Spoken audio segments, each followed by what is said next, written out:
$20. I better guess the Senegal lottery ticket there for $20. I said, you got how much? $2 million going off of that.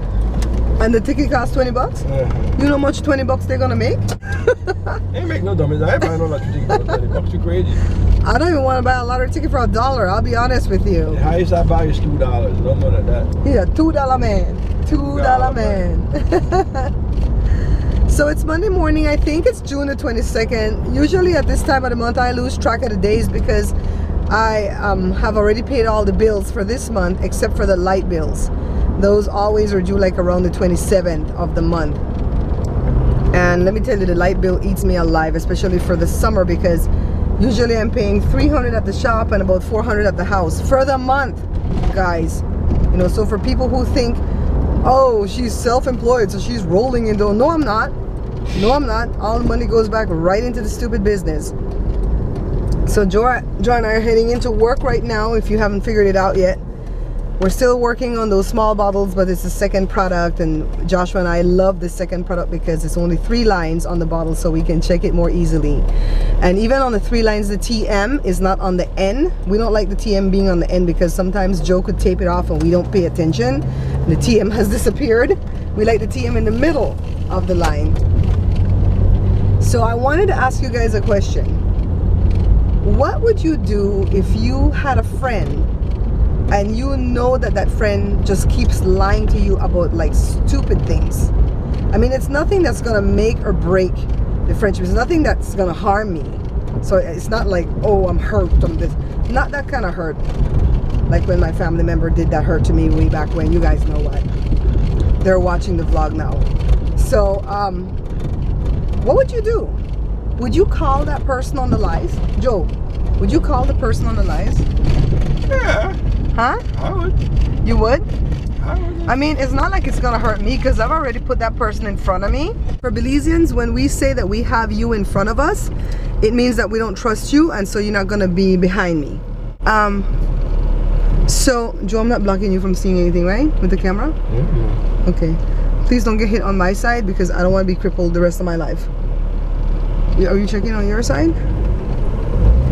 Okay. Oh my god, I'm so afraid to dash over this big street right here. Yeah, so that person's already in front of me because I don't trust them, so it's not a matter of them trying to harm me. But I just get the feeling that if you keep lying to me and you show me that you don't trust me for a reason when I am trustworthy, I'm the most trustworthy person you guys ever want to meet. So if I know that I'm trustworthy and you're not trusting me, then I believe you're being the shady person because I know I'm trustworthy. People can trust me with everything and anything. And so I just kind of sit back and laugh when I see that this person's lying to me because I'm like, you're stupid. Because these lies, I can find out very easily if I wanted to. And if I wanted to waste the time to investigate, I can prove every one of these lies, and then where are you then? You know? So let me get into the shop. So it's 1:30, I just left work. I came over to the Walmart near the shop because Jada went to the one near the house to buy the front line for the dogs. And she said even though they had it in stock, nobody would come open the glass container to give it to her. And they were there for a while. And Jada usually can command attention, so she probably was very frustrated. So I have to come over here and pick that up, and then I'm gonna go home, try to figure out what I'm gonna do with that chicken that's thawed out, and probably do it with some mac and cheese for the kids because I had a lot of that cheese sauce left over because I didn't have a lot of noodles yesterday. So make that for the kids. Joe and I will eat the salad, you know, the garden salad and the chicken, however I do it. And then for sure later I want to go to the gym. Joe went to the gym yesterday. I couldn't go because I had a piece of that apple pie that we made, and then I started feeling really lousy, so I don't want any sugar right now at all. I want to be a good girl. Anyways, let me run in here. And Jada says, I'm not going to that ghetto Walmart ever again, Mom. It's a waste of my time. I made it in safely from Walmart, and Jada, of course, is nowhere to be found. I think she stayed over at Collins for a little bit. Alright guys, so we're cooking. We're not goofing off this afternoon. It's almost time for Joe and Josh to come home. It's 3:50. They're gonna shut down at 4 o'clock and they'll be here by 4:30. And it's way too soon for me today because I came home and I had a lot to do before I could get in the kitchen. The dinner is still cooking. Like, I was like gone and got all the stuff and you still were home. Yeah, and I had a lot to do at the shop today. Morning guys, it's Tuesday. We came to work super early today because Joe is waiting for the trash guy. He's gonna pick up the trash that's over there. The guy told him, whenever I come pick up that trash, you can dump whatever bags you have into the truck. That is such a blessing for us, because one of those big bins like that costs $300 a month to have in our back door. And then the smaller size bin, like what we have right now in the back door, that belongs to us. That costs $135 a month for them to come and pick up the trash. And they come once a week. I think they come twice a week. But in any case, we've never been able to afford that. So what we've done in the 13 years that we've been here is make friends with somebody who has a trash bin, and then we throw a couple bags in there a week, and we trade services with that person. Or we come early enough, or we stay late enough that we can guard their trash bin for them so that other people won't throw stuff in there. So right now we don't have anybody that we can do that with, so we've been taking the trash home with us. So when the guy told Joe, you know, because what Joe did was went out there and tried to help him put the bin on the fork of the, you know, for the truck. And he's like, hey, you know, when I come, you just throw a couple bags in here, you know, that's fine. And so now I told you, you better have a cold bottle of water waiting for that guy every time he comes, and if he needs to use the bathroom, you better let him. And also, you go out there and help him every now and again when you see him struggling with that bin, especially on a rainy day. So we're gonna get started here in a little bit, but it's good that we came super early to do this. Today's what, Tuesday? We're gonna have to do this every Tuesday. So it's good that we came super early to do this, because now we can start in the cool of the day. So now I'm charged with the task of listening for that trash truck. What if I don't hear him? They went to get the coffee, boy. So Joe started already, guys. My goodness, when we get to work, Joe doesn't waste any time. He gets right on that machine and he starts. I don't blame him though, because we get to walk away and goof off from time to time when we sit behind the machine, because we put a smaller box to catch the bottles. Then we go back and just check that box, right? Joe doesn't get to walk away. He just sits there all day and prints, you know. So I don't blame him if he wants to get started and get this over with, you know. Well, let me see if I can tell you guys a little bit of what I was watching last night. I was watching a YouTube channel where this guy was interviewing Laura Vitale and her husband. That's from Laura in the Kitchen. And he was asking some really legitimate questions that I needed to know the answers to. And basically it got so frustrating for me that I stopped watching, because they really didn't answer the questions. I don't know if they didn't hear what the guy was saying, or if they purposely tried to side skirt the answers. But I'm always looking at big YouTubers to see what they did to become successful, and I'm under the understanding that a lot of the cooking channels like Hyla Cooking, Laura in the Kitchen, One Pot Chef, a lot of them got their big break when YouTube did this thing back in 2010 that was called YouTube Next Chef. I came to the scene late. I came in October 2011. That thing was over with, and they haven't done anything like that since. I think it was some type of a contest or something with the cooks on YouTube. And that's how they got their surge in subscribers and, you know, got the ball rolling for them. So I want to know if they do other things than just put up quality content and sit back and the subscribers come. Because in my experience, it hasn't been like that. I've had to make business cards. I'm in my third box of 1,000 business cards, and I've had to make business cards and hand it out to people when I meet them in the street. You know, I build rapport with them first. I talk and we get a conversation going. Then I ask them if they would go view and if they'd share it for me. And I think that's how I've built my subscriber base. You know, I don't know what other people do, but I would really love if these big YouTubers would come on when they get interviewed and just answer the questions honestly. So I got really frustrated, shut the thing off. I just went to bed angry, and Joe's like, you're right, she wasn't answering questions. You know, they probably want to keep their little secrets or whatever. So anyways, let me go to this machine. So you caught the guy? How did you hear him? You saw him? You saw him? Because I'm behind. You guys hear how the machine hums, right? So the machine hums and the compressor comes on, and I didn't hear the truck. And I'm like, how did Joe hear the truck when he's deaf? And he goes, no, I saw him. That was pretty cool, Daddy. Okay. Okay. Why don't you go to work and stop playing? I got time to play. I'm the one that brings you joy in this place. You know you can't get rid of me. Alright. See what Joe does, guys? Wait, I want to show what happens underneath the screen. Let me see if I can show that. You're in my way. Alright, so wait a second then. Wait a second, Dad. Alright, so see this thing right here? Sometimes if Joe slips up, it'll pinch his finger. So he has to pay attention when he's doing it. And I'm over here just messing with him. And see, the ink goes through the screen mesh. And show me the pedal, baby. See that pedal over there? He has to pedal that like a sewing machine. And sometimes he gets so fast, he rides it. And it becomes automatic, right, Daddy? See how the bubbles go through there? See our fancy new belt? Remember we changed that out?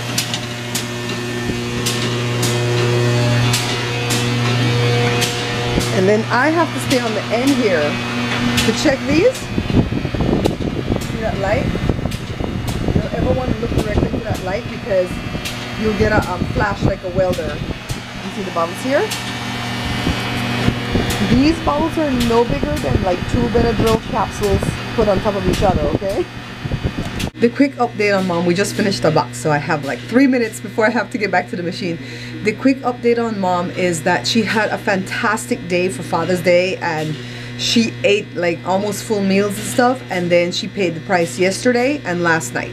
So she's going back in for IV fluids today because they told her she can come back often for that. She needs to build her strength to get ready for the next round of chemo on July 1st. That's my sister's birthday, by the way. And so she says, I'm not gonna mess with this and stay here until I get weak. I'm going in for IV fluids. Some kind of little gnat flying around. But right now there's this big police chase. The police department from my city is chasing a car from here to Mom. And Mom's like 45 minutes away, and the car is going like 100 miles an hour and is heading straight into her neck of the woods. So I called her right now to tell her about this chase so she can possibly stay in until it's over, because I would just die if I ever got involved in one of these police chases in the middle of it or something. So it's crazy. I think California is the car chase capital of the world, I've heard the news reports say. So nobody knew that the chase was going on, so I called my mom and go, they're chasing somebody from here to there. So back to the machine, guys.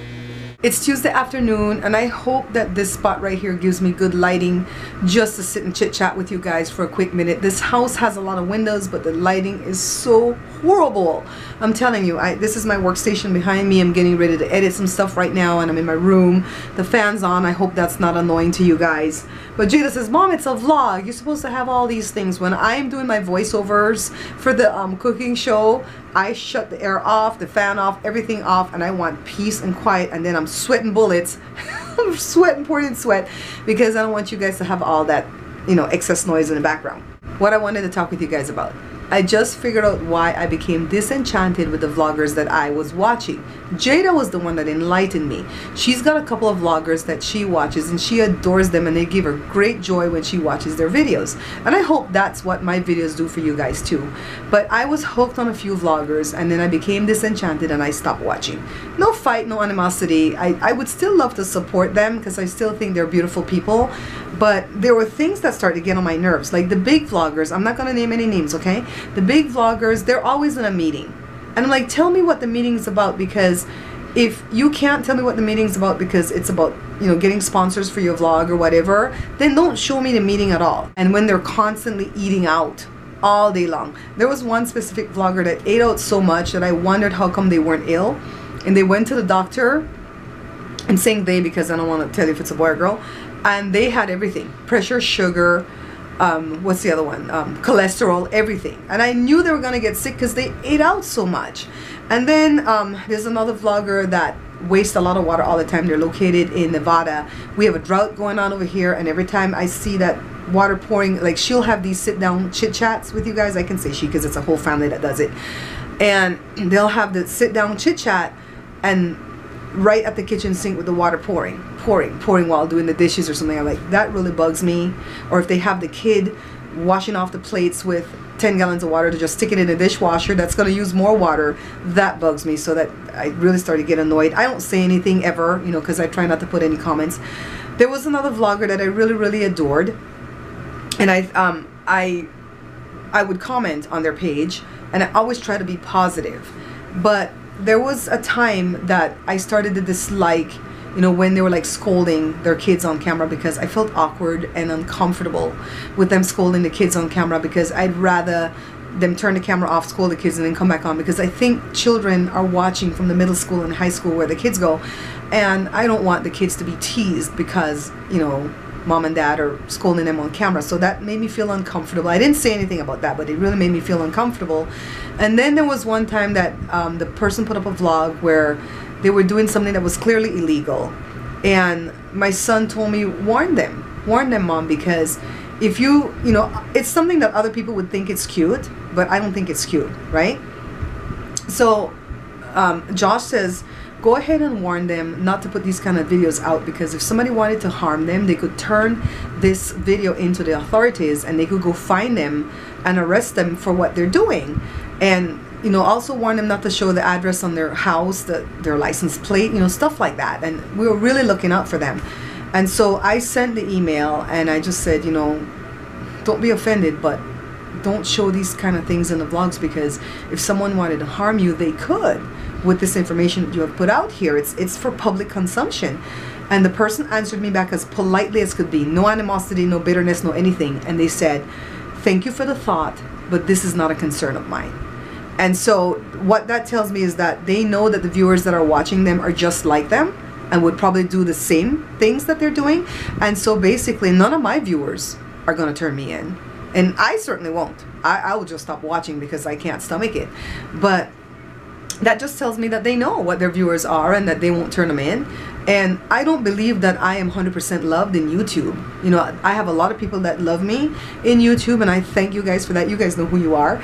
But I have a lot of people too that don't love me in YouTube, and some of them are trolls, and some of them are my own family members, distant family members. I mean, let's get real. I'll tell you guys about Joe's cousin in a little bit. But anyways, that just showed me that the person wasn't going to change. So I stopped watching for a while. And then, you know how YouTube put the thing up to the side, you know, where it says video you might be interested in. So something popped up from them and had a catchy name that I go, let me go see what they're doing. And I turned on the video, and you know what they were doing? They had a truck full of kids and cousins and nephews or whatever, and they were in the back of the bed of the truck, and somebody was driving the truck through the cul-de-sac. My heart was in my mouth. And I showed it to Jada, and Jada's like, oh my God, why are they doing this? One of these kids could fall from the bed of the truck, get injured, get killed. And that's something that I would have to comment on. And I would probably have to comment on the open page saying, don't do this. You know, I'm 48 years old. I've been through a lot already, and I know about safety and stuff because my mom's like that. My mom's always warning. And her warnings might get annoying sometimes, but they have some truth behind them. And my mom's not just paranoid, you know what I mean? And so I just can't watch anymore when they're doing unsafe things. So if I have a vlogger and they're holding the camera or the phone and they're vlogging, you know, while driving, and then their baby's in the back seat, and, you know, people are riding with them, I can't do that. If something happened, I'd feel guilty for contributing my viewership to it. So I just can't watch anymore. I just can't watch them anymore. So I find that I'm happier when I'm not watching the vlogs, honestly. But I thank you guys for watching my vlogs though, okay? I really and truly do. Oh, thought I forget, huh? I'm going to tell you about Joe's cousin. Joe has, I was going to say a distant cousin, but it's his aunt's child. So it's not like a third or fourth cousin. And when I met her years ago, I really hit it off well with her. And I thought that she was disenfranchised by the family, and, you know, I'm for the underdog and stuff. So I really liked her. So imagine my chagrin when I first started YouTube, and she was the one that came on my page and started cussing me out. And she was just like, this girl's not from Belize. She wasn't born there. Don't watch her videos because she's not a true Belizean. And the videos are not authentic because nobody cooks like that. She didn't even wash the meat, blah, blah, blah. And I was like, who the hell is this girl? So I took the computer to Joe. I brought the computer in here to Joe, and I'm like, Joe, who is this? Because I didn't know her last name, right? And Joe says, that's my cousin, blah, blah, blah. And I'm like, what? But I liked her. Didn't she like me? And so Joe says, what is her problem? So you know what I did? I fought fire with fire. Like Jada says, I went at her with razor blades and lemon juice. And I put her business out there on the public wall. I put her business out there. She was in trouble with the law at the time, and I told her I was going to tell the law where to find her and all that stuff. And she went crying to Joe's mom, and she's like, why did Barbara put this out there? And Joe's mom, you know that Barbara can be very sweet, but when she's provoked, she becomes a vicious lion. So why are you messing with her? Why would you go out there and put that? That girl is doing that for her business. Why are you messing with her? But I really and truly think because Joe's mom and I wouldn't say we're not getting along. I just don't associate with them right now. And I think she thought she was going to sweat their fever for them and come pick a fight with me to sweat Joe's mom's fever for her. And it's like, don't mess with me, because especially if I have information on you, because I could use it. So anyways, that's the update. I'm gonna go eat some lunch, check out my sourdough dough and then try to upload, edit and upload this vlog. Okay, thank you guys so much for watching. Helen, I know it's hot right now. You stay cool. I don't want any problems with you. You can't be falling ill, okay? I haven't heard anything about mom coming home from the IV fluids. I know they want to do an MRI on her and want to make sure that everything's going on in there that's supposed to be going on, because she still has so much nausea and stuff. You know, Sunday was like her one good day. So if I get an update before I upload this, I'm gonna include it in this vlog. If not, you'll catch it in the next couple of days when I'm gonna start a new vlog tomorrow. Okay, thanks for watching, guys. Thank you for liking and subscribing, and please check out my other two channels, the product review channel, Bear Pantry Talk, and the cooking show, The Bear Pantry Show, where you will find over 100 Belizean recipes.